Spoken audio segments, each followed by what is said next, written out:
Good morning. গতকাল হোটেলে এসে খুব টায়ার্ড ছিলাম। তারপর খাওয়া দাওয়া করে ঘুমিয়ে পড়েছিলাম।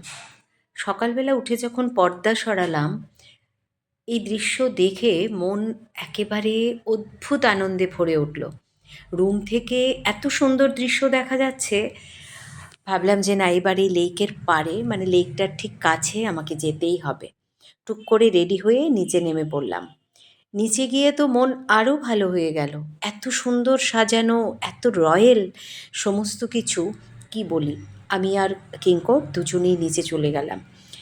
গিয়ে এবার লেকের পাড়ে যাওয়ার জন্য যাচ্ছি। লেকের পাশে গিয়ে একেবারে মন যাকে বলে ভালো লাগার চরমে।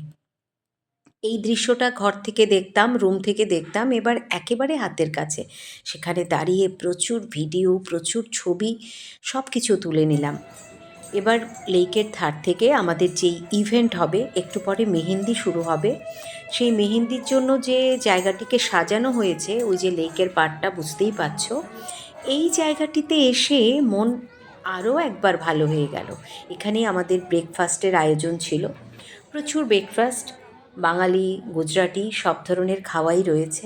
একদিকে খাওয়া দাওয়া, অন্যদিকে এত সুন্দর দৃশ্য, আর সাথে এই ভাইয়ার বাজনা।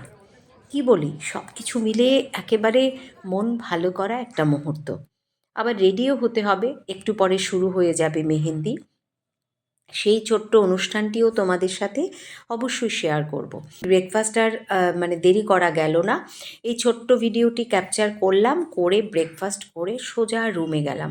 এবার রেডি হয়ে আবার আসছি, সেটাও তোমাদের সাথে শেয়ার করব।